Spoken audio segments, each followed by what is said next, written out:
마태복음 14장 22절에서 33절까지입니다. 우리가 굉장히 잘 아는 그런 본문입니다.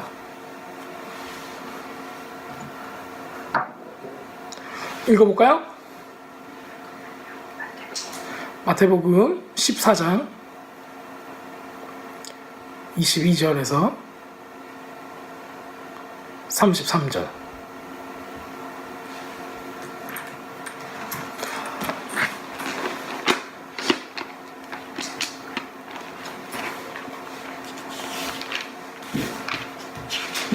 다 찾으셨죠?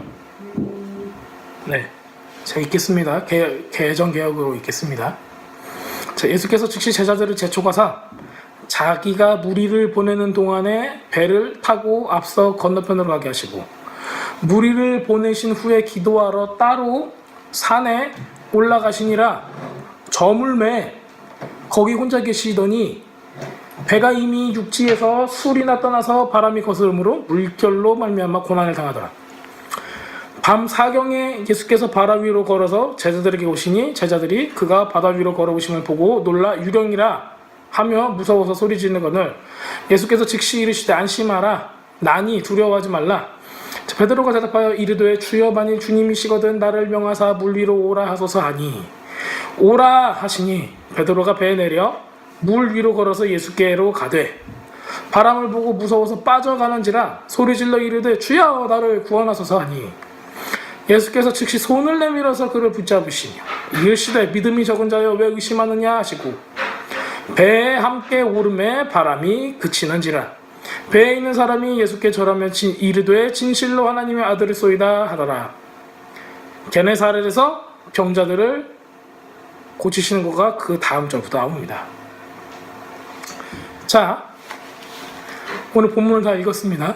이거 굉장히 유명한 본문이고 믿는 사람도 안 믿는 사람도 다 아는 이야기죠. 무리를 걸으셨다는 거.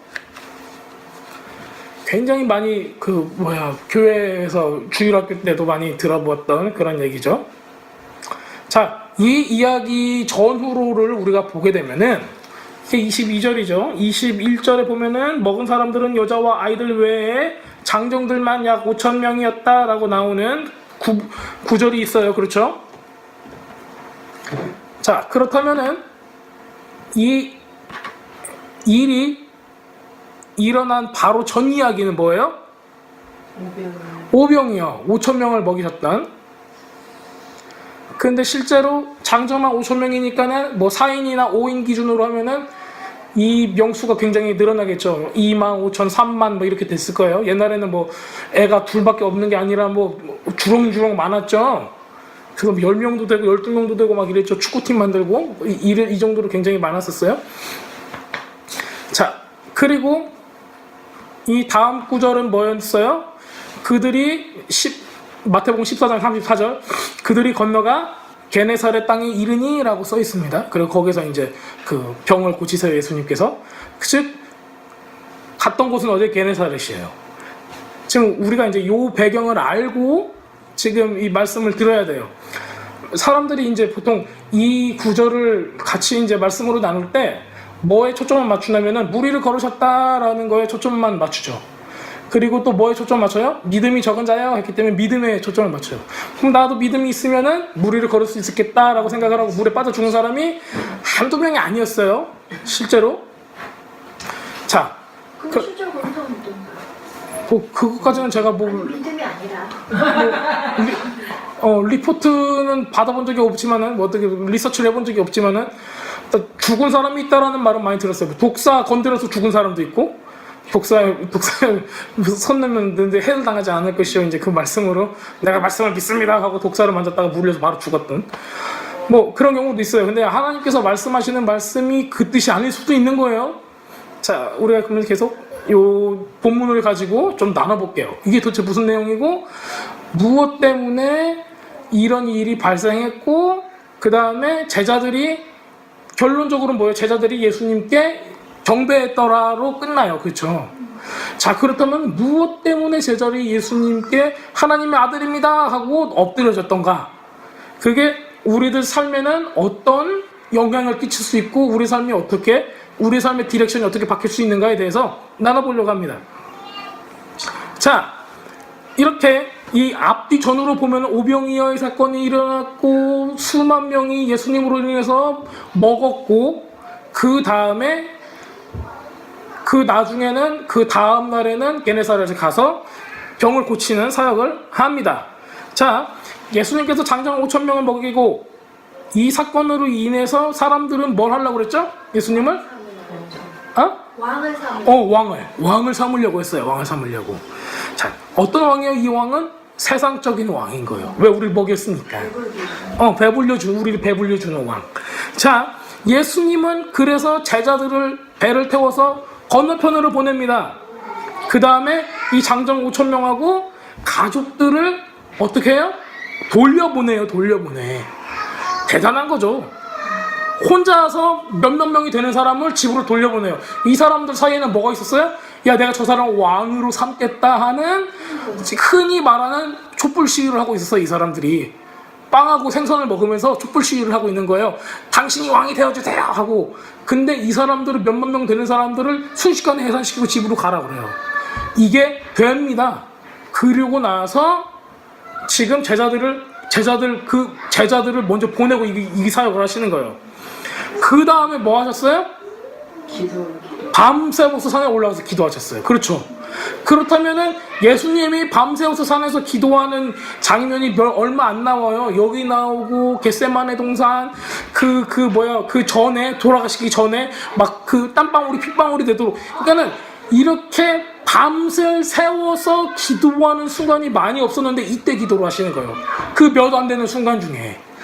그렇다면 지금 이 사건은 우리들이 알고 있는 그저 보리떡 5개와 물고기 2마리로 어린아이의 믿음으로 만들어진 어떤 그 포장된 믿음의 세계에 그냥 결코 우리가 정말 멋있다라고 얘기하는 그 정도의 차원의 믿음이나 기적의 순간이 아니라는 거예요. 실질적으로 엄청나게 큰 영적 전쟁이.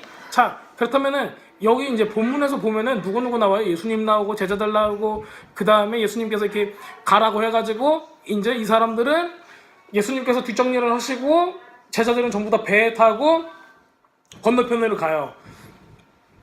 실질적으로 보면은 배를 타고 가는 길이 빠른 길이에요. 빨리 거기 목적지에 도달할 수 있는 거예요. 그래서 배를 타고 가는 거예요. 그리고 내일 만나자 그렇게 하시는 거죠.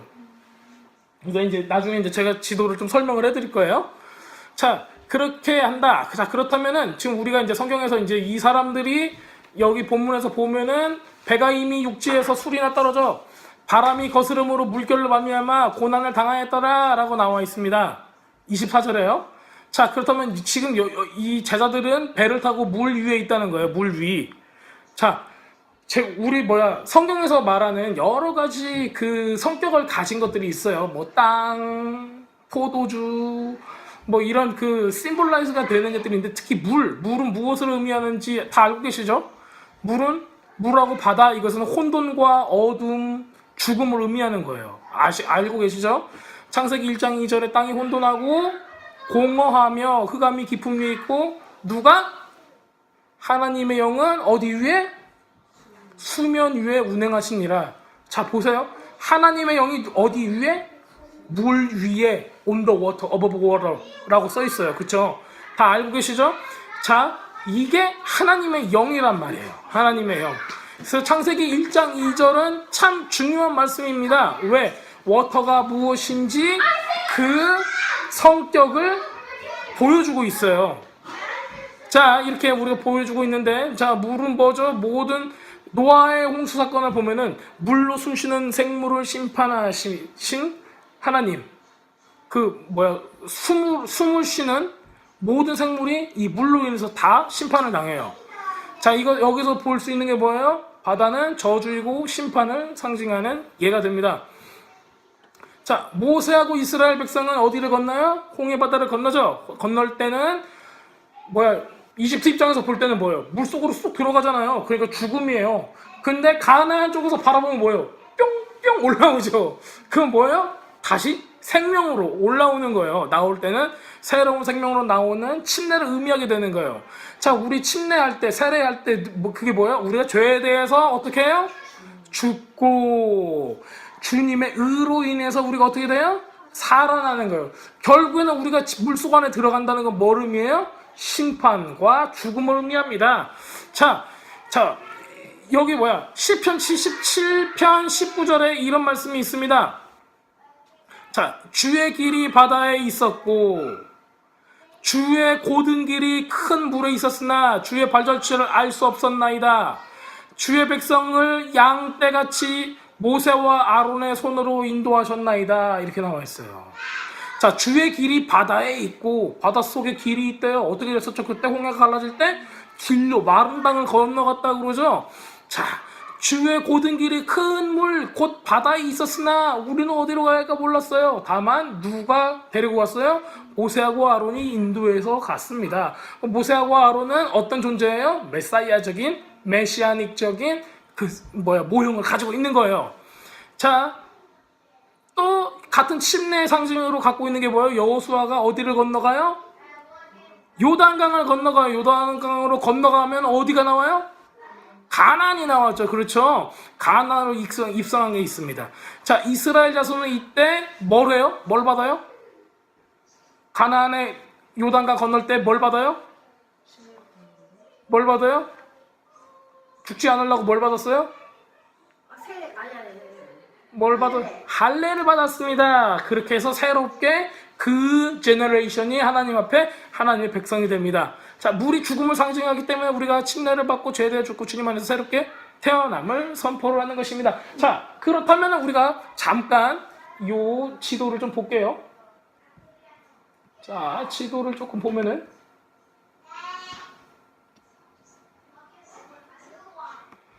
자, 지금 예수님께서 그 5,000명을 먹이신 데는 여기에요. 베레스다. 여기서 5,000명을 먹입니다. 자, 여기에서부터 여기까지는 뭐라고 써있어요? 리버 조르단이라고 써있죠. 요단강이에요. 요단강. 그래서 씨 오브 갈릴리 바다를 중심으로 해서 요단강이 저 위에 헐몬산, 저기 위에 가면 헐몬산이 있어요. 그 산에서 물이 이렇게 내려와가지고 갈릴리 바다를 형성하고 거기서부터 물이 이렇게 내려가는 거예요. 즉 그렇다면 이 갈릴리 바다는 요단강의 가운데 있는 거죠. 그렇죠? 그래서 이쪽은 뭐라고 불러요? 요단강 서편, 이쪽은 요단강 동편이라고 그러는 거예요. 여기는 뭐 모압이네 뭐네 막 이런 것들이 다 있어요. 여기는 뭐라고 불렀어요? 가나안이라고 우리가 불러왔어요. 자, 이게 중요해요. 그래가지고 예수님하고 제자들은 여기에서 오병이어 5,000명을 먹이시고 그 다음에 보낸 데가 게네사렛이 바로 여기예요. 그러면은 동편에서 서편으로 보낸 거예요. 여기는 어디예요? 광야라고 부르죠. 광야에서 어디로 넘어가라고 그랬어요? 가나안으로 넘어가라! 그렇게 말씀하신 거예요. 그래서 예수님께서는 광야에서 가나안으로 제자들을 보내셨다는 거예요. 자, 이해가시죠? 자, 우리가 다른 지도를 좀 더 보겠습니다. 자, 요거를 보셔야 되는데 저기가 이집트예요. 그렇죠? 이집트 보이시죠? 여기 이집트에서 이렇게 와가지고 여기가 시내산이에요. 그래가지고 여기서 이렇게 가가지고 여기에서 40년 동안 남은 37년 여기서 돌아요. 그 다음에 여기로 올라가고 이렇게 가가지고 모압이랑 여기 에돔이랑 있는데 지난 다음에 여기가 여리고랑이에요. 그래서 여기서 넘어가는 거예요. 이해가 가시죠? 자, 이걸 제가 왜 설명드리냐면은 여기 있다. 암몬 모압 있죠? 여기가 여리고예요. 여기 아이성.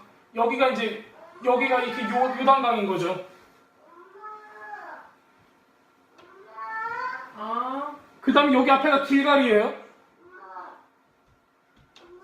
자, 우리가 이거를 잘 보셔야 돼요. 그리고 여기가 뭐예요? 여기에서 이 파란색이 가르치는 게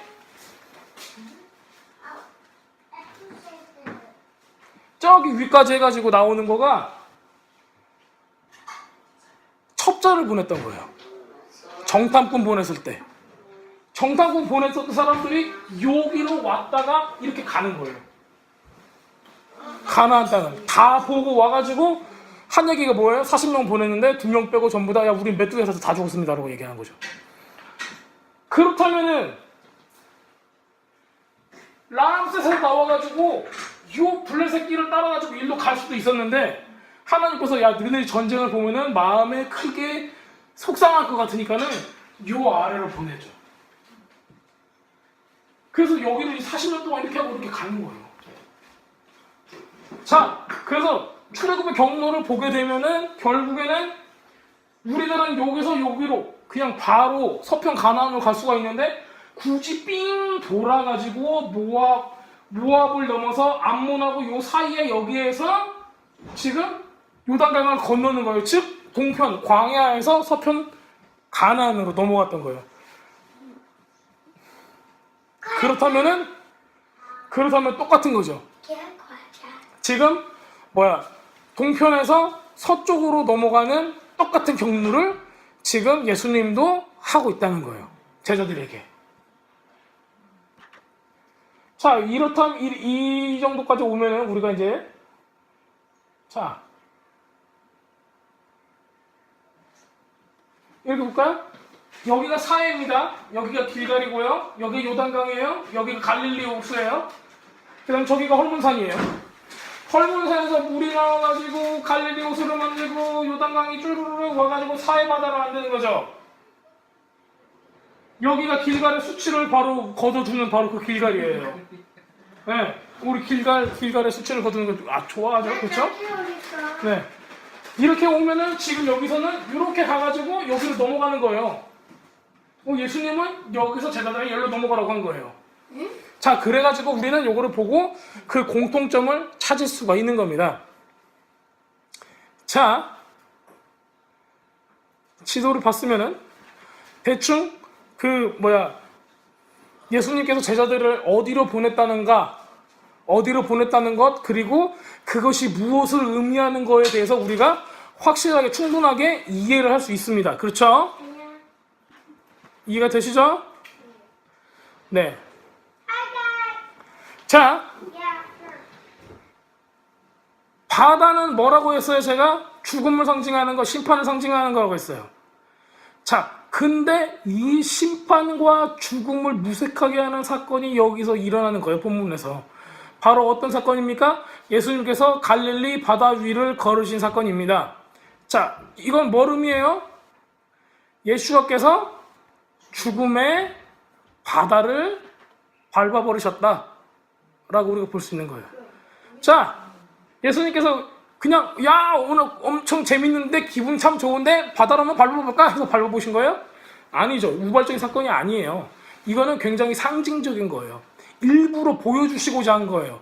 제자들에게. 누구한테 보여줬어요? 실제 본문에서? 제자들에게 보여주셨어요.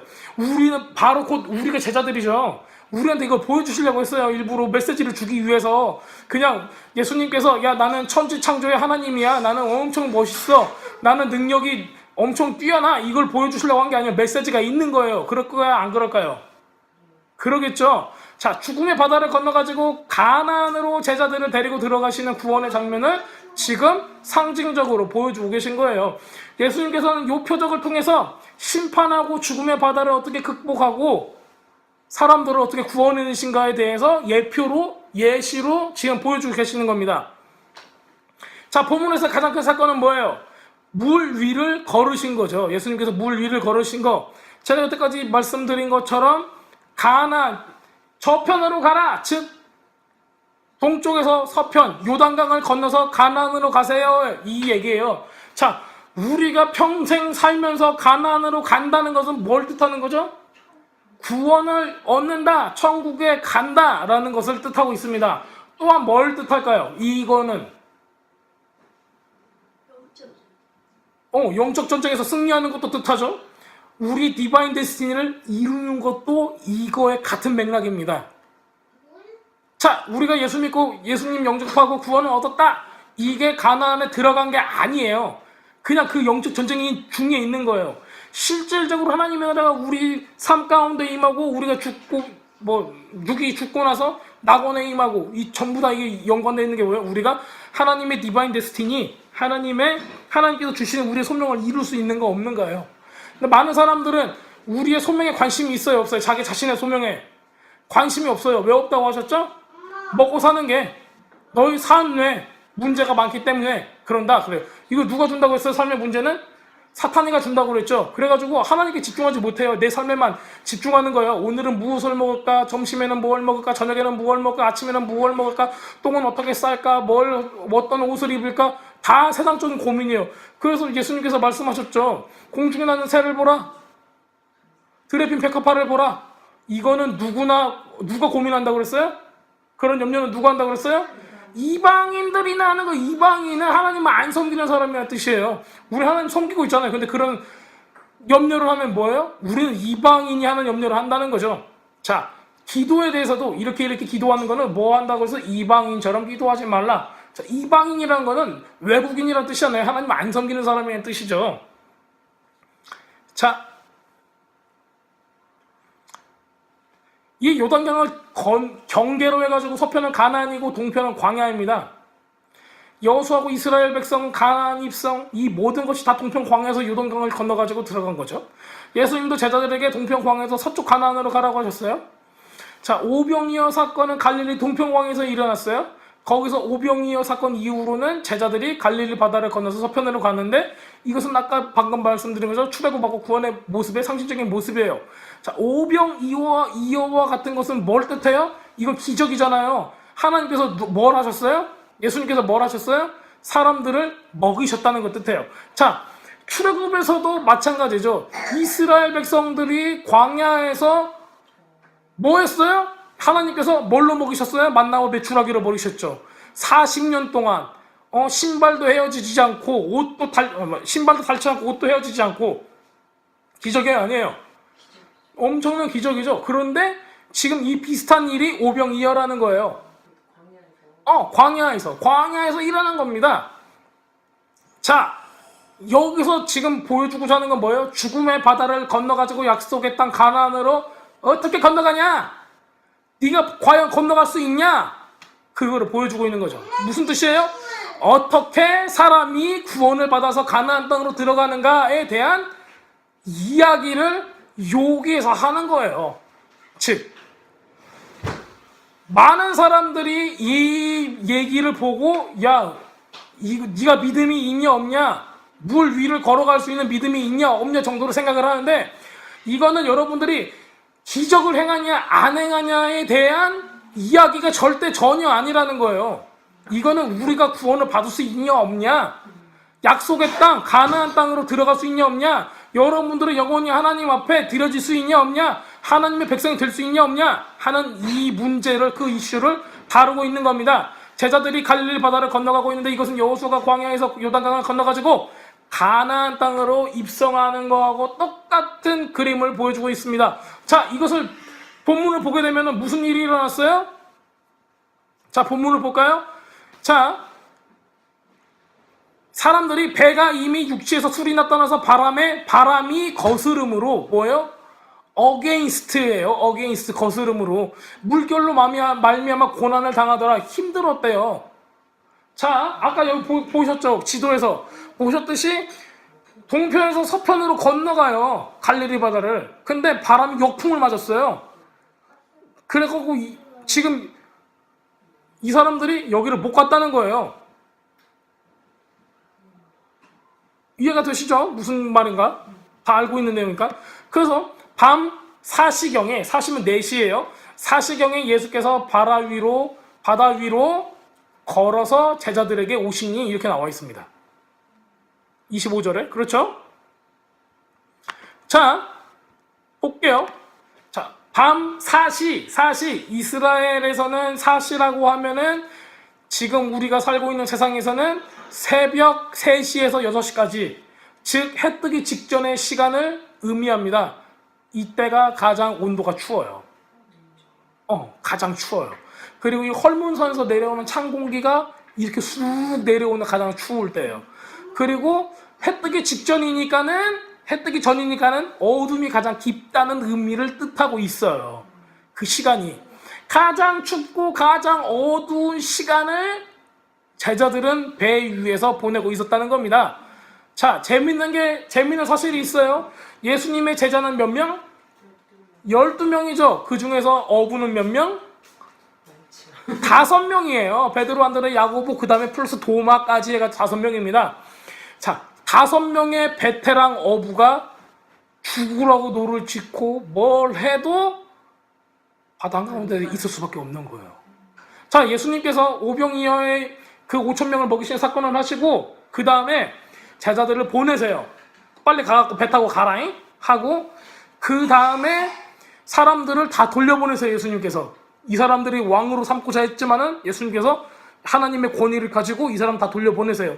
그 다음에 예수님은 뭐하러 가셨어요? 산 위로 산기도 가셨어요. 그리고 나서 새벽 3시에서 6시 사이에 제자들을 만나러 물 위를 걸어서 가신 거예요. 제자들은 뭐 했어요? 그러면 그때 동안 애프터눈부터 오병이어 사건이 다 끝나고 나서 바로 지네들 아무것도 안 하고 배만 가지고 물 위로 올라갔어요. 수리밖에 안 돼. 근데 거기를 못 지나간 거예요. 그리고 역풍을 맞아서 계속 배 위에 있는 거예요. 누가? 베테랑 어부 5명이 너도 어떻게 저런데 이러고 있는 거예요. 예수님은 그 시간에 사람들 다 보내고 산기도 다 끝내고 올 동안에 이 사람 뭐하고 있었어요? 계속 바다 위에서 제자리걸음을 하고 있었다는 겁니다.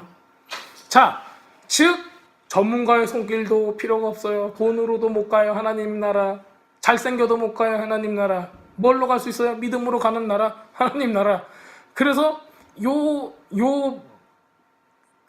지금 배경이 이게 나오고 있어요. 이 사람들은 갈릴리 바다에서 잔뼈가 굵은 사람들이에요. 왜? 어부니까.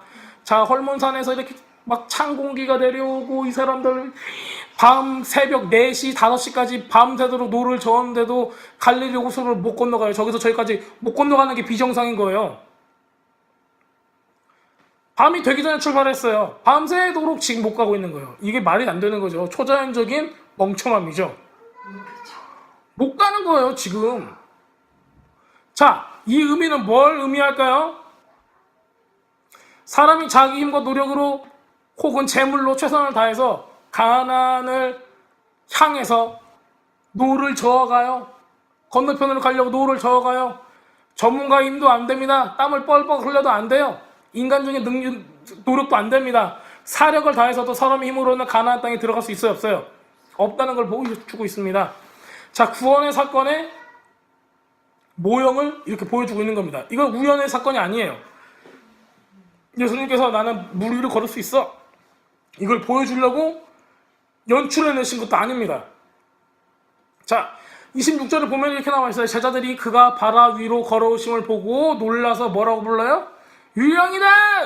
하며 무서워 소리 지르거늘 눈이 먼 제자들을 보세요. 눈이 완전히 멀어버렸어요. 제자들은 예수께서 오셔서 그냥 예수님 유령이라고 생각하면 무서워서 소리를 질러버려요.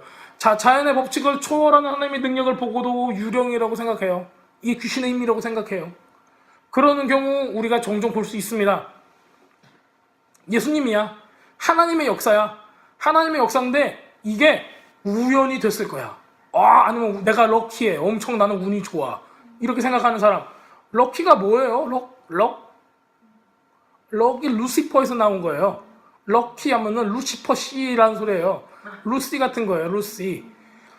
결국에는 사탄이가 날 도와줬다는 얘기예요. 나 그래서 겁나 운이 좋다는 거죠.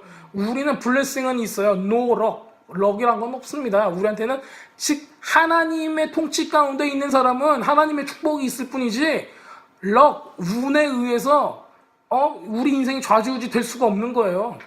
그래가지고 그런 사람은 성경 보지 말고 오늘의 운세 이런 거나 쳐다봐야죠. 자, 그런데 우리 전혀 다른 차원에 살고 있는 사람들입니다. 자, 27절을 볼게요. 예수께서 즉 이르시되 안심하라 내니 두려워하지 말라라고 나와 있습니다.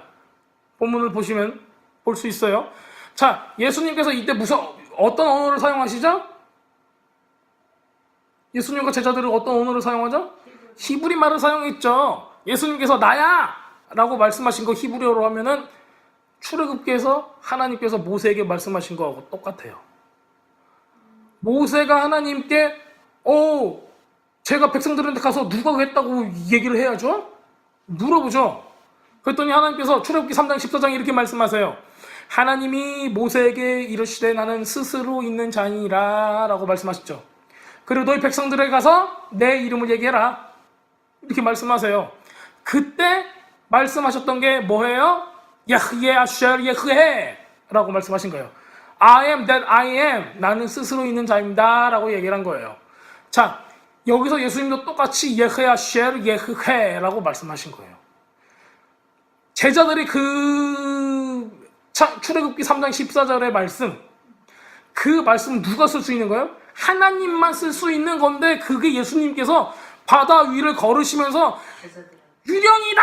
그랬더니 나다 예흐에 아슈엘 예흐에 라고 말씀하신 거예요. 제자들이 얼마나 놀랐겠어요. 하나님이시네? 이렇게 얘기를 했던 거예요. 자, 이게 뭘 의미해요? 자, 이 말씀은 하나님께서 모세한테 나는 하나님이다. 내 이름은 바로 예흐에. 그리고 너희 백성을 구원할 하나님이야.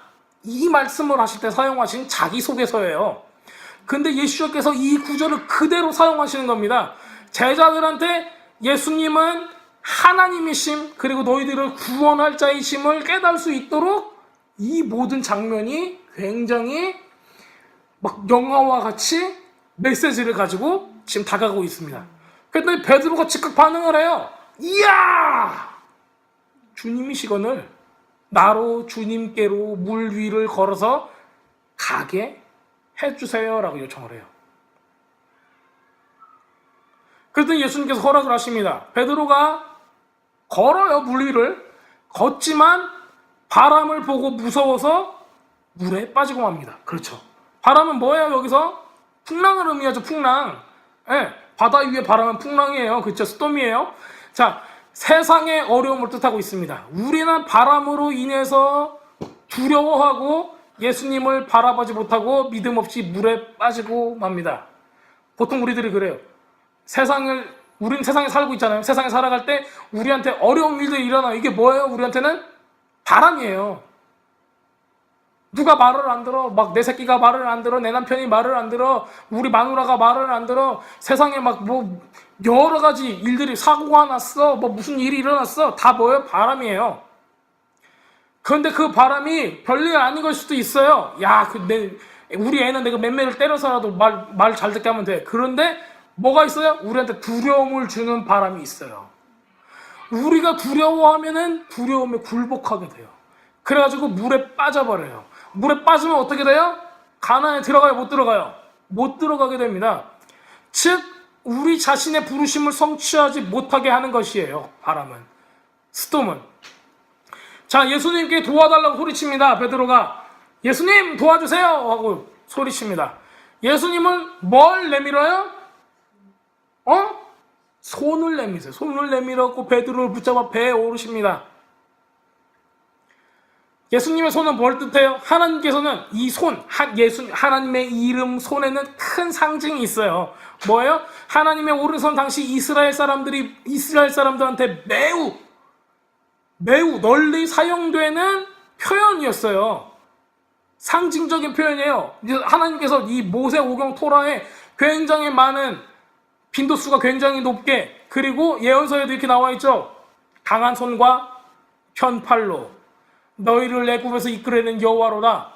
시편을 보세요. 출애굽기를 보세요. 신명기를 보세요. 십계명을 보세요. 이렇게 나와 있습니다. 너희 하나님 여호와가 강한 손과 편팔로 너희를 거기서 인도하여 내었나니 라고 나와 있습니다. 자, 예수님이 잡아준 손은 하나님의 강한 손과 편팔이고 구원의 손을 상징하는 것입니다. 자, 요한복음, 여기가 8월 되는 게 마가복음에도 있고 요한복음에도 똑같은 사건이 기록이 돼 있어요. 자, 근데 이 이후의 일이 요한복음에 있어요. 뭐라고 나와 있냐면 요한복음 6장 21절에 그들이 예수님을 배로 영접하자. 요한복음 6장 21절에 찾아보고 싶으시면 찾아보셔도 돼요. 그들이 예수님을 배로 영접하자 배는 즉시 가려던 땅에 이르렀다. 이렇게 나와 있어요. 자, 이에 기뻐서 배로 영접하진 배는 곧 저희 가려던 땅에 이르렀더라. 영어로 하면은 Then they were glad to take him into the boat, and immediately the boat was at the land to which they were going. 이라고 나와 있습니다. 자, 보세요. 이 베테랑 어부 5명이서 제자들이 전부 다 밤새도록 노를 저었어요. 저녁 때부터. 못해도 막 6, 7시간은 넘게 배를 저었죠. 못 가던 곳이 어디예요? 건너편이에요. 못 가던 곳이. 예수님이 배를 타자 어떻게 됐어요? 즉시 도착했다 라고 나와 있어요. 가나안은 어떻게 할 수 있어요? 예수님을 어떻게 해야 돼요? 영접하자. 예수님을 태우셔야 돼요. 여러분의 삶에 예수님을 태우세요. 그렇게 해야 돼요. 여러분의 삶에서 예수님을 밀어내면 안 돼요. 오셔야 돼요. 내 삶의 방향키, 내 배의 방향키를 누구한테 줘야 돼요? 예수님께 드려야 돼요. 근데 우리는 방향키를 내가 계속 잡고 있지. 부들부들 떨면서 이걸 놓으면 안 돼 하면서 그러고 있는 경우가 굉장히 많아요. 우리 자신도 모르게. 왜? 두려움에 쌓이면 그렇게 돼요. 두려움에 쌓이면. 풍랑, 바람을 맞았을 때 두려우니까. 자, 가나안에 들어가려면, 약속의 땅에 들어가려면 우리의 열심히 있는 노력이 필요한 게 아닙니다. 자, 예수님을 믿고 예수님을 영접하는 것이 가나안 땅에 들어가는 것입니다. 자, 그래서 우리는 풍랑을 전혀 두려워할 필요가 없는 것입니다. 이거 굉장히 진부적이죠. 오, 진짜? 근데 우리 삶에는 뭐가 있어요? 풍랑이 있어요. 자, 예수님께서 풍랑 속에서 우리를 건지셨어요. 이 바람 속에서 우리를 건지셨어요. 베드로가 막 물에 똥 빠졌는데도 건지셨어요. 그런데 왜 우리 삶에는 이러한 어려움들이 가득 찹니까? 왜 풍랑을 끊이지 않고 내 삶을 계속 칠까요? 왜 내 배는 계속 앞으로 전진하지 못하고 그냥 그 자리에 있는 것 같을까요? 작년을 보세요. 재작년을 보세요. 이게 모르게 계속되는 이 어려움들이 있어요. 물론 우리 성장을 하지만 계속 어려움들이 있어요. 왜 그럴까요? 자, 일단 우리가 풍랑을 바라보는 시각을 좀 점검을 해야 됩니다. 풍랑에 대해서 우리는 담대하게 대해야 됩니다. 풍랑을 담대하게 대적할 수 있어야 돼요. 자, 근데 문제가 있어요. 우리가 예수님을 믿었어요. 풍랑과 관계없는 자가 있으면 예수님께 우리를 살려줄 거니까. 근데 우리 삶에는 풍랑이 있죠. 우리는 축복받은 기독교인이듯이 나는 축복받은 기독교인이야. 돈도 잘 벌지, 우리 아이들도 잘 되지, 병도 없지, 난 정말 축복받은 그리스도인이야. 밥도 잘하지, 교회에서 밥은 봉사하면 내가 제일이야, 뭐 찬양하는 봉사하면 내가 제일이야 하면서 자기 자신은 엄청 높아져요. 자, 이렇게 평안하고 아무 일 없는 것처럼 위장을 하고 살아가지만은 사실 전부 다 풍랑 속에 있어요. 자, 문제 하나가 해결되면 또 하나 터지고, 하나가 해결되면 또 터지고, 뭐 세상이 계속 그래요. 우리 막 문제 없이 계속 행복하다 느낄 때 있어요? 그런 사람은 하나님 안 믿는 사람이 그래요. 어머, 이 정도면 행복하지. 문제가 없어. 왜 문제가 왜 없어요? 하나님은 찾을 필요가 없게 만드는 거예요. 누가 그래요? 사탄이가 그렇게 해주는 거예요. 야, 너 이 정도면 만족해. 이 정도면 만족해. 이 정도면 만족해. 돈 벌지. 우리 주위에도 그런 분들이 있었어요. 나는 기도할 필요가 없어. 왜? 내 삶은 만족스럽거든. 행복하거든. 우리 남편도 저 정도면 괜찮아. 우리 애들도 이 정도면 괜찮아. 내 돈벌이도 이 정도면 괜찮아. 다 괜찮아. 하고 살아요. 기도할 필요가 없어요. 그런 사람들은. 굉장히 무감박해지죠. 이런 사람도 많아요. 자, 근데 우리는 믿는 사람, 특히 그래. 믿는 사람한테는 계속해서 풍랑이 일어나요. 힘든 일이 일어납니다. 자, 이런 세상에서 살기가 싫어질 때도 있습니다.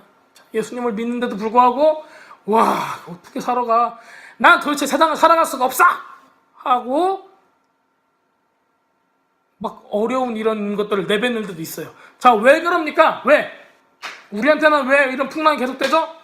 왜? 그래요. 사탄이가 있어요.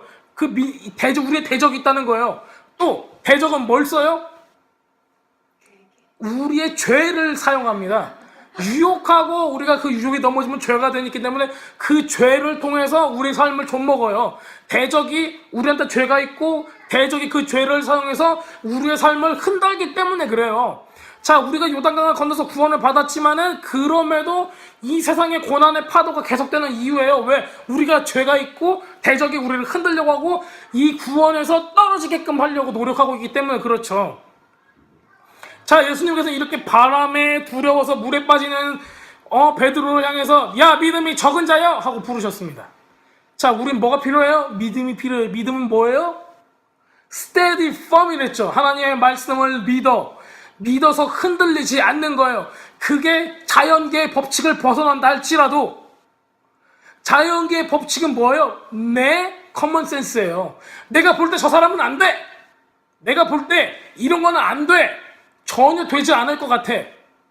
사과를 던져요. 땅에 떨어지지 하늘로 올라가지 않을 것 같아. 무엇보다 당연하게 여기는 거, 그 당연한 거가 하나님의 말씀이 아니라고 하면 아니어야 돼요. 이게 뭔 뚱딴지 같은 소리야?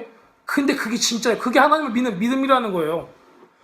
우리 성경에 나오잖아요. 내 딸이 죽게 생겼습니다. 이거는 100% 죽습니다. 그런데 주님께서 말씀하시면 살 것입니다 라고 얘기하는 게 그게 믿음이에요. 왜? 누구 말씀이니까? 하나님의 말씀이니까 믿겠다는 거예요. 아유, 나처럼 얘기하네.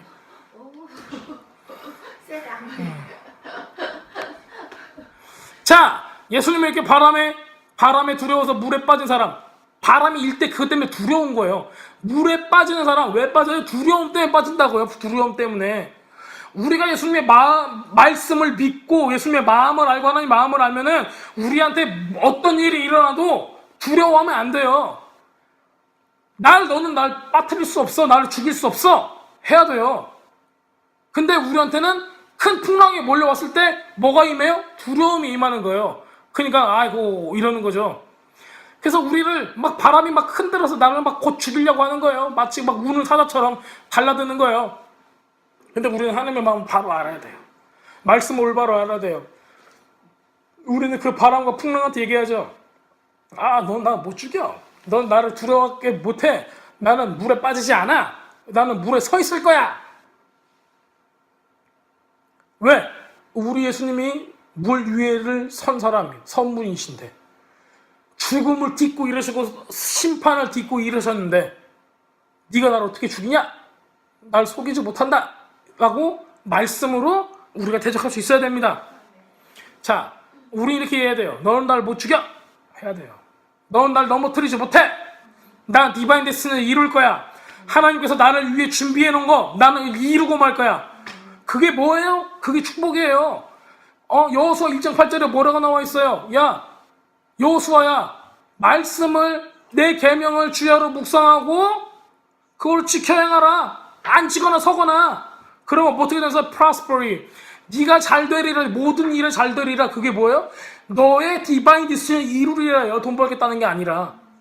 우리 삶 가운데 부귀, 영화, 건강, 나이 잘 되는 거 그거 말고 가장 중요한 게 뭐예요? 디바인 데스티니 이루는 거예요. 하나님과 하나가 되는 거예요. 그게 우리의 디바인 데스티니예요. 하나님의 마음을 아는 거예요. 우리 그걸 이룰 거예요. 그걸 못 이루게 하려고 우리를 계속 넘어뜨리려고 하는 거예요. 왜? 그 디바인 데스티니가 크거든요. 디바인 데스티니가 막 그냥 작은 사람, 그냥 가만히 있어도 그냥 지옥 갈 사람들, 그런 사람들 사탄이가 흔들어요, 안 흔들어요? 안 흔들어요. 왜 내 삶에 이렇게 고난이 많아요? 왜 내 삶에 이런 일이 일어났어요? 하나님께서 여러분들 흔들어 깨우고 있는 거예요. 왜? 너는 사자야. 너는 세상에서 용사야. 왜 잠자고 있냐고. 흔들어 깨우는 거예요. 그래서 역경을 주는 거죠. 일어나야 돼요. 자, 그렇다면 우리는 풍랑을 어떻게 해결할까요? 딱 한 가지 있습니다. 예수님의 손을 붙드는 거예요. 본문에 나와 있는 거죠. 제가 딴 거 물어보는 게 아니에요. 누구의 손을 붙들었을 때? 예수님의 손을 붙들었어요. 예수와의 손을 붙들었어요. 왜 그런지 아세요? 세상에서 하나님께서 이 세상의 유일한 길 딱 하나만 주셨어요. 구원의 길은 딱 하나만 주셨어요. 누구예요? 내가 곧 길이요 진리요 생명이니 예수님께서 말씀하셨어요. 자, 근데 우리가 이거를 뭐하고 바꾸려고 그래요? 우리가 이거를 뭘 붙들려고 그래요? 우리 삶 가운데 내가 갖고 싶은 게 뭐예요? 예수님이에요? 아니면 돈이에요? 명예예요? 평판이에요? 내 명성이에요? 뭐예요? 자식이 잘 되는 거예요? 뭐예요? 내가 뭔가를 소망을 두고 살았어요. 근데 그게 아니라는 거예요. 여러분들의 삶에 여러분 디바인 뜻을 이루려면은 뭐에 대한 소망만 있어야 돼요? 예수님에 대한 소망만 있어야 돼요. 웃기는 얘기 같죠? 와, 기독교 너무하는 거 아니야? 다 버리고 예수님만 찾으래. 그거 아니면 할 수가 없다고요. 갈 수가 없다고 하나님께. 근데 사람들이 뭐예요? 여러분들 돈을 위해서 기도하셔도 됩니다. 거짓말이에요. 돈을 위해서 기도하라고 어디에 성경이 나와 있어요? 자식을 위해서 기도해서요. 어디에 나와 있어요? 예수님만 소망이 되고 예수님으로만 만족하라고 나와 있어요. 모든 성경을 보세요. 사람들이 근데 교회 안에서도 이 정도 평판, 막 밥을 잘하면 내가 엄청 인기가 많아질 거야. 셀 모임을 잘하면 내가 엄청 유능한 목자가 될 거야. 이따위 거에 생각을 하고 있어요. 예수님 빠지면 끝이라고요. 자, 우리가 다른 거를 붙들어요. 그러면 어떻게 돼요? 우리는 계속 낭떠러지 떨어져요. 계속 떨어져요. 힘든 일만 계속 생겨요. 우리도 막 셀 모임 하고 막 목자도 하고 뭐 셀 리더도 하고 뭐 리더도 하고 다 해봤잖아요. 예수님 말고 다른 걸 하려고 했단 말이에요. 그랬더니 우리가 삶이 어떻게 됐어요? 계속 낭떠러지 떨어지는 거예요. 두려움만 있어요. 왜 안 되지? 왜 안 되지? 왜 안 되지? 그러는 거예요. 예수님 말고 다른 방법을 쓰니까 안 되는 거예요. 왜?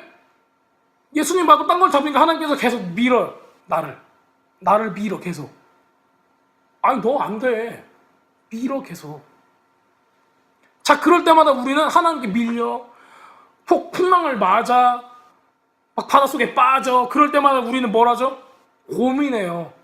이게 맞는 길일까? 이게 내가 신앙생활 잘하고 있는 건가? 기도하죠. 올바른 크리스천이라면 기도해야죠. 기도하면서 진짜 길이 무엇인가 막 찾으려고 그래요. 성령 받은 사람이 이렇게 해요. 나한테 무슨 일이 일어났어. 큰 사건이 일어났어. 그러면 하나님 이걸 통해서 나한테 무엇을 가르쳐주고 싶고 내가 어떻게 하나님께로 갈 수가 있습니까? 발버둥을 친단 말이에요. 고민하고 내가 뭐가 잘못됐나 생각하고 저 사람이 뭐가 잘못됐나 생각하고 내가 도대체 예수님 말고 뭘 붙잡았는가 생각한단 말이에요. 내 삶의 소망이 무엇이었는가도 생각하고 이런 사람이 성령 받은 사람이란 말이에요. 그래서 올바른 길을 잘 찾게 하십니다. 하나님께서는. 우리 삶에 이런 풍랑을 허락하신 이유는 뭐예요? 올바른 길을 찾게 하기 위해서예요. 풍랑이 있었기 때문에 예수님께서 우리에게 오셨고 제자들이 손을 내밀어 가지고 예수님을 배로 영접을 한 거예요. 자, 풍랑이 있을 때 예수님을 견고히 붙들으세요. 물에 빠졌다 싶을 때 빨리 손을 내밀어서 그 강한 손과 편팔을 붙잡으세요. 빠지지 않습니다. 여러분은 디바인 데스티니를 이루어야 합니다. 언제? 우리 생명이 다하는 한 그 손을 붙잡고 디바인 데스티니를 이루어야 돼요. 하나님의 소명을 이루어야 한다는 거예요. 자, 원인을 찾아볼까요? 원인 말씀에서 이 일이 일어난 원인. 안 궁금하세요? 왜 풍랑을 맞았을까? 말씀에서 한번 찾아볼게요. 왜 제자들이 그냥 대충 넘어갔으면 되는데 왜 풍랑이 일어났을까? 제가 다 읽어드릴게요. 그 펜 또 성경 보는 척 하지 마시고. 자, 보세요. 예수님이 제자들을 건너편으로 보내기 전에 일어난 사건이 있어요. 그렇죠? 요한복음 6장 15절에 무슨 일이 있었는가 볼게요. 자, 그러므로 예수께서 그들이 와서 자기를 억지로 붙들어 임금으로 삼으려는 줄 아시고 다시 혼자 산으로 떠나가시니라. 뭐예요? 제자들도 거기 동참하고. 보세요. 자, 즉 뭘로 인해서? 물질적인 축복으로 인해서, 즉 우리의 입을 만족시켜줘요. 우리가 필요한 물질적인 걸 만족시켜줬어요. 그랬더니 예수님을 뭘로 삼으려 했어요? 왕으로 삼으려고 했어요. 예수님은 지가 왕으로 안 삼아도 왕이에요. 내 영혼의 구원자예요. 근데 지금 뭘로 삼으려고 그래요? 바알로 삼으려고 한 거예요. 풍요의 신으로 삼으려고 한 거예요. 예수님은 그런 분이 아니야. 근데 이 사람들은 예수님을 뭘로 삼으려고 했어요? 우상으로 삼으려고 한 거예요. 예수님을 왕으로 삼는다는 거. 왜? 예수님 왕인데 왕으로 삼으면 안 돼? 그게 아니라 목적이 아주 달라요. 자, 그 군중을 예수님은 다시 다 뭘로 해서 집으로 돌려보내요. 그리고 제자들을 배로 태워서 보내버려요. 제자들은 마음이 어떻을까요? 예수님이 5천 명을 먹이셨어. 남자만. 애들이랑 뭐랑 했더니 3만 명, 4만 명이 됐어. 제자들 볼 때는 뭐였어요? 야, 내가 좌의정, 내가 우의정, 너는 영의정, 뭐든지 할 거야. 예수님께서 왕이 되면 뭐든지 할 거야. 얼마나 기대에 부풀었을까요? 메시아가 오셨어. 이야! 예수님 왕으로 삼자. 있었을까요? 없었을까요? 있었단 말이에요. 근데 예수님이 볼 때는 이놈 새끼들이 나를 우상으로 삼으려고 해서 바알로 완전 만들려고 그랬어요. 뭘 봤어요? 얘네들이? 본맛을 본 거예요. 생각을 해보세요. 오병 이어가지고 5천 명 넘게 몇몇 명을 먹이고 12광주리, 바구니 말고 광주리, 사람이 타는 광주리 있잖아요. 엘리베이터. 이때 당시에는 엘리베이터 12개 딱 꽉꽉 채울 만한 그 크기의 음식이 남았어요. 경제학적으로 보세요. 대박인 거예요. 여러분 50원 투자를 해가지고 비트코인을 사가지고 나중에 10년 후에 이게 막 수억이 되는 거하고 똑같은 거예요. 그런 사람이 자기 왕이 되어달라는 거예요. 뭐예요? 나의 바알이 되어주세요. 지금 이게. 내가 조금만 일해도 수만 불을 나한테 주세요. 이런 얘기죠. 도둑놈이지. 귀신 새끼들이지 이거. 근데 우리 교회에 누가 있어요? 예수 믿는 사람들 뭘 원해요? 하나님 앞에. 내 사업 잘 되게 해주세요. 내 자식 잘 되게 해주세요. 돈 벌게 해주세요. 뭐 하게 해주세요. 뭐예요 다. 바알 섬기는 거예요. 예수님 섬기는 게 아니라, 하나님 섬기는 게 아니라. 나의 바알이 되어주세요. 나의 왕이 되어주세요. 나의 왕이 돼서 나를 먹여주세요. 이 정도밖에 안 되는 거예요. 이게 무슨 기독교예요? 거짓말하지 말라고. 이거는 기독교가 아니에요. 근데 이게 비단 우리의 문제예요? 이때 당시에 사람들도 그랬다는 거예요. 현대 기독교도 마찬가지고 이때 당시에 이스라엘 사람도 그래요. 왜? 예수님을 올바로 알지 못하니까. 이거를 2000년 전에 예수님께서 보여줬어요. 그러지 말라고.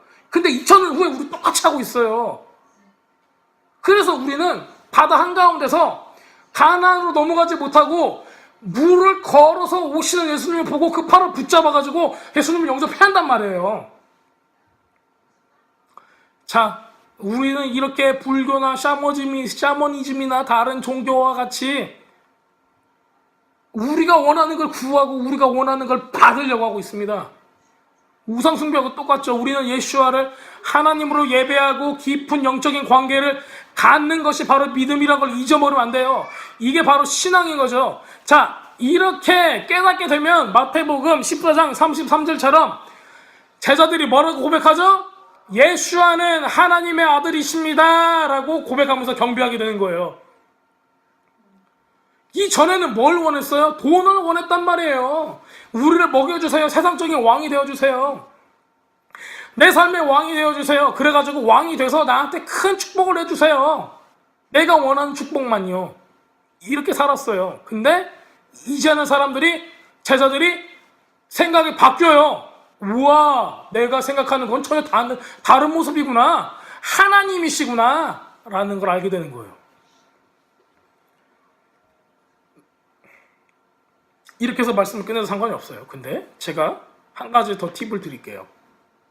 이것도 들으시면 재밌을 거예요. 자, 제자들이 어떻게 예수님을 하나님의 아들이라고 경배할 수 있었을까요? 이때 당시에 제자들은 전부 다 유대인들이었어요. 그렇죠? 우리 같은 생각을 갖고 있는 게 아니라 유대인들의 전통에 의해서 그 생각과 토라와 미드러시와 이 모든 것들로 인해서 교육을 받던 사람들입니다. 자, 예수님은 무리를 걸으셨어요. 자, 생각을 해보세요. 예수님은 무리를 걸으셔도 돼요. 예수님이니까. 그런데 예수님은 천사처럼 나르셔도 상관이 없겠죠. 자, 그리고 수영을 해도 돼요. 한 반절 정도 잠겨가지고 수영을 가셔도 돼요. 갈릴리 바다를 횡단할 정도로 수영을 한다는 거는 엄청 잘하는 거. 이것도 기적이에요. 근데 예수님께서 일부러 이만큼 잠긴 것도 아니고 요만큼 잠긴 것도 아니고 날르는 것도 아니고 이거 엎드려 있는 것도 아니고 누워서 온 것도 아니고 걸어서 오셨어요. 걸어서. 왜 걸어서 오셨을까요? 그리고 바다 위를 걸어서 왔던 예수님을 바라봤던 이 유대인들 12명, 즉 제자들은 걸어오는 예수님을 보고 무엇을 깨닫고 어떤 메시지를 받았을까요? 아, 이집트에서 네. 홍해를 갈라서 통과했잖아요. 네. 그러니까 종살이에서 네. 그러니까 어쨌든 구원 아니에요. 그렇죠. 그게 메시아 얘기죠. 그게 메시아적인 모습을 보여주고 있어요. 맞아요. 맞는데 그거 말고 파티큘러하게 정말 특별하게 유대인들이 믿고 있는 메시아의 모습이 있어요. 메시아라면은 몇 가지를 할 수 있어야 돼. 뭐 처녀한테서 동정녀한테서 낳아야 되고 뭐가 있어야 되고 이런 것들이 있잖아요. 그 이사야서에 나온 대로 어린 양처럼 이렇게 죽어야 하고 채찍질을 당해야 하고 여러 가지 이런 그 기준들이 있을 거 아니에요. 뭐 메시아는 제사장과 선지자 그 왕의 역할 왕의 혈통과 선지자가 아니라 제사장의 혈통이 같이 있어야 되고 베들레헴에서 나야 되고 이런 몇 가지 조건이 있어요. 그 중에 하나가 물 위를 걷는 거예요. 말도 안 되는 것 같죠? 성경에 있잖아. 제가 성경을 읽어드릴게요. 다니엘서 12장 5절에서 다니엘서 12장 7절을 보시면은 이 힌트가 나와 있습니다. 이게 이제 어떤 분이 그 라피드라고 얘기를 하다가 이거를 발견을 했어요. 근데 제가 보니까는 굉장히 맞는 말이 많습니다. 자, 다니엘서 12장 5절에 보면은 제가 읽어도 될까요? 찾으셨어요? 네. 다니엘이 본즉 다른 두 사람이 있어 하나는 강 이쪽 언덕에 섰고 하나는 강 저쪽 언덕에 섰나니 그 중 하나가 세마포 옷을 입은 자 곧 강물 위쪽에 있는 자에게 이르시되 이 놀라운 일의 끝이 어느 데까지냐 하더라. 내가 들은즉 그 세마포 옷을 입고 강물 위쪽에 있는 자가 자기의 좌우손을 흔들어 하늘을 향하여 영원히 살아계시는 이를 가르쳐 맹세하여 이르되 누구예요 이게? 세마포 옷을 입으신 분이? 예수하겠죠. 그쵸? 메시아겠죠. 예수님이에요. 이르되 반드시 한 때와 두 때와 반 때를 지나서 성도의 권세가 다 깨어지기까지이니 그렇게 되면 이 모든 일이 다 끝나리라 하더라. 계시록의 내용하고 다니엘서의 내용 똑같은 거예요. 그쵸? 자, 여기서 보면은 하는 내용이 있어요. 이거를 볼게요.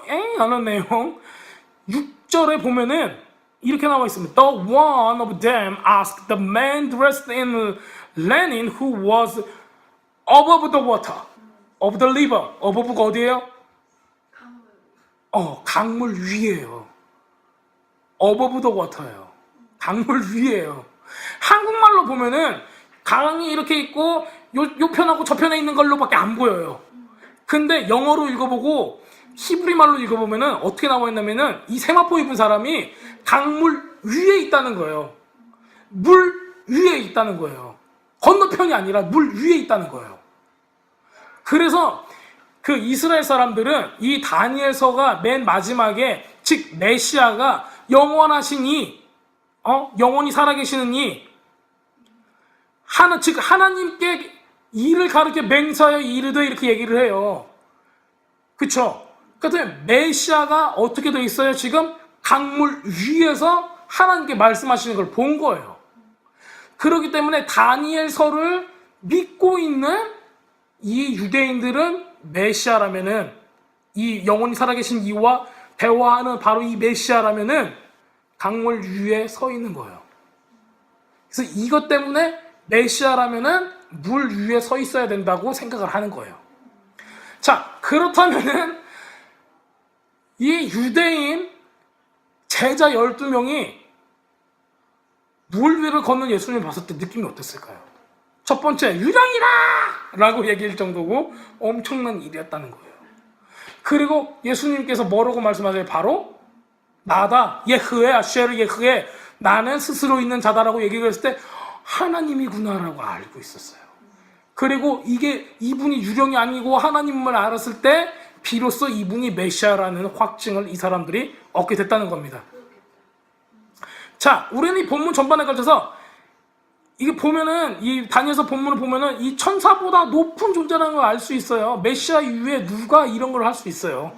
없단 말이에요. 자, 이 분명히 본문을 보면은 이분이 메시아라는 걸 알 수 있기 때문에 유대인들은 메시아는 물 위를 걸을 수 있는 사람이 돼야 된다고 생각합니다. 자, 그럼 미드라시, 바르시트, 라비, 라바스에 보면은 미드라시 창세기서 미드라시에 보면은 뭐가 나와 있냐면은 창세기 1장 2절에 나와 있는 거 있죠. 창세기 1장 2절 우리 아까 읽었었죠?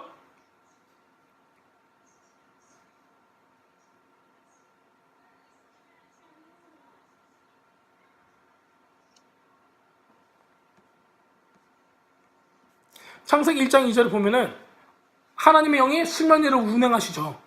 그쵸? 네. 자, 이거를 미드러시에서는 어떻게 해석을 한 줄 아세요? 걸어다니신다고요? 창조 때 물 위에 움직이는 하나님의 영이 곧 메시아의 영이다라고 얘기하고 있어요. 즉 수면 위에 운행하신 분 누구예요? 메시아라는 거예요. 우리는 근데 성령님이라고 해야겠지. 그렇죠. 스피릿 가시 하나님의 영이에요. 근데 생각을 해보세요. 메시아의 영, 하나님의 영 뭐가 달라요? 다를 게 없죠? 그렇죠. 성령님을 뜻하는 거예요. 다 똑같은 거예요. 그래서 메시아는 수면 위를 운행한다. 즉 메시아는 심판과 저주와 죽음 위에 서 계신다. 짓밟고 그들을 밟고 서 계신다는 거예요. 그들 가운데 승리하셨다는 거예요. 자, 그렇기 때문에 우리는 우리의 디바인 데스티니를 이루기 위해서 가나안 땅으로 들어가기 위해서 예수님의 손을 꼭 붙잡고 있어야 된다는 것입니다. 자, 기도하겠습니다.